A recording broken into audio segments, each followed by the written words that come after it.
This is first part of Hurricane Sandy coming through. It's not even here yet, and it's been going crazy out here. Here's the garage box. This thing was flying all around just a minute ago. We had to anchor it down like crazy, especially right here. This shed, friggin' roof, almost blew off. So we got some ratchet straps in there. See that, but they're ratcheted pretty tight, so I think it should stay. Holy fuck!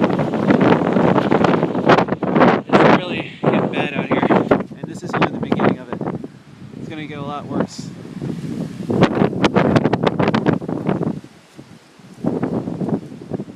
Wow. It's a good thing these leaves are all off the trees, otherwise these trees will be coming down pretty soon. I don't know if this is as windy as it's going to get, but I think we're pretty well prepared. Anyway, if anything else happens, we will update you. Apparently downtown, that way, it doesn't have any power. We still got power for the time being, but I don't know how much longer. So anyway, I'll let you guys know.